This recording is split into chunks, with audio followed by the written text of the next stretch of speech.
Selamat pagi Bapak dan teman-teman semua. Di sini perkenalkan, nama saya Hajriani Aulia Rahman dengan NIM 2023-041-034-058. Di sini saya akan mempresentasikan hasil kerja tugas saya yang berjudul Pemeriksaan Persediaan atau Inventoris. Pemeriksaan persediaan atau inventoris. Persediaan menurut PSAK nomor 14 adalah aset yang tersedia untuk dijual dalam kegiatan usaha, dalam proses produksi untuk penjualan, dan dalam bentuk bahan atau perlengkapan.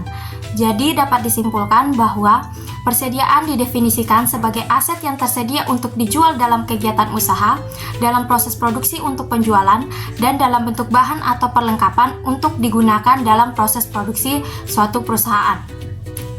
Sifat persediaan ada 3, yaitu biasanya merupakan aset lancar karena masa perputarannya biasanya kurang atau sama dengan 1 tahun. Yang kedua, merupakan jumlah yang besar, terutama dalam perusahaan industri dan dagang.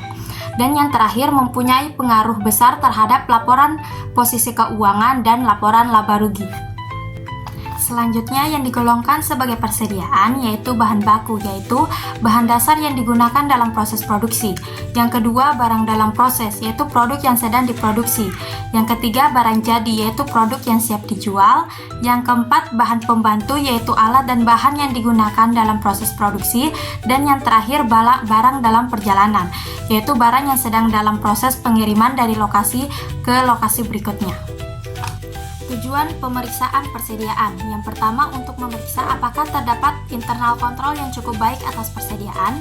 Yang kedua, untuk memeriksa apakah persediaan yang tercantum di laporan posisi keuangan betul-betul ada dan dimiliki oleh perusahaan. Yang ketiga, untuk memeriksa apakah metode penilaian dan pencatatan persediaan sesuai dengan standar akuntansi keuangan yang berlaku di Indonesia. Yang keempat, untuk memeriksa apakah pencatatan dan perhitungan fisik sudah akurat. Yang kelima, untuk memeriksa apakah transaksi yang menyangkut pembelian dan penjualan sudah terjadi atau tidak fiktif, serta dicatat sesuai dengan tanggal. Yang keenam, untuk memeriksa apakah saldo persediaan sudah diklasifikasikan dengan tepat. Serta yang terakhir, untuk memeriksa apakah penyajian persediaan dalam laporan keuangan sesuai dengan standar akuntansi yang berlaku di Indonesia. Selanjutnya, prinsip akuntan yang berlaku umum penyajian persediaan di neraca. Yang pertama, sistem pencatatan persediaan perpetual system, yaitu pencatatan persediaan dilakukan pada periode akhir, seperti bulanan, triwulan, atau tahunan. Atau physical system, pencatatan persediaan dilakukan secara terus-menerus setiap kali terjadi transaksi. Yang kedua, metode penilaian persediaan, yaitu FIFO, metode yang mengasumsikan bahwa barang yang pertama kali masuk itu yang pertama kali dijual. Yang kedua, LIFO, metode yang mengasumsikan bahwa barang yang terakhir dibeli adalah barang yang pertama kali dijual. Dan yang terakhir, average, metode yang menggunakan rata-rata biaya semua persediaan yang tersedia untuk dijual selama periode tertentu.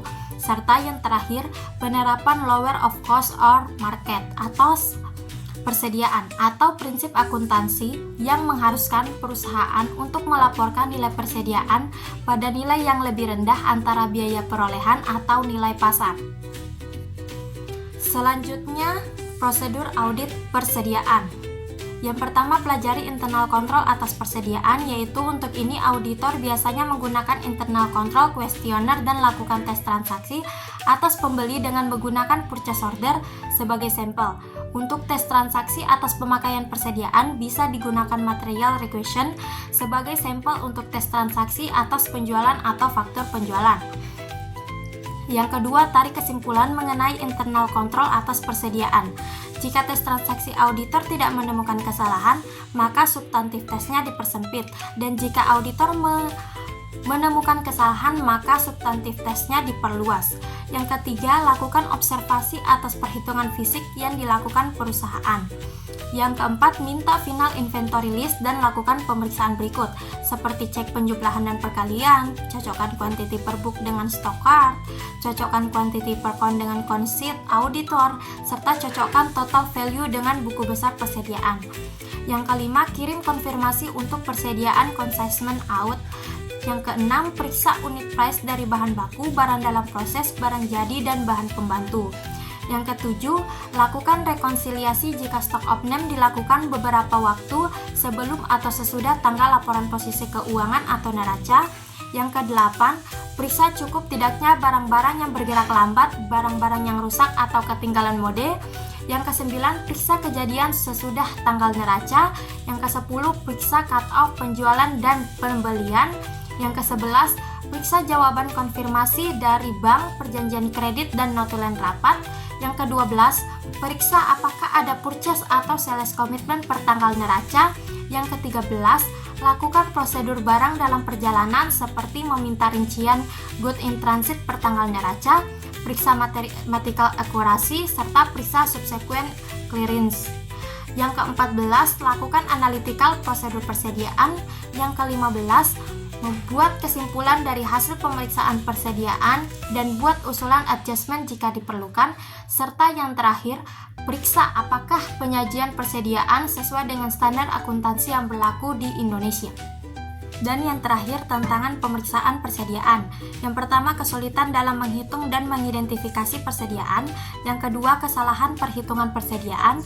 Yang ketiga, pencatatan yang tidak akurat. Dan yang terakhir, kurangnya kontrol internal. Sekian dari saya.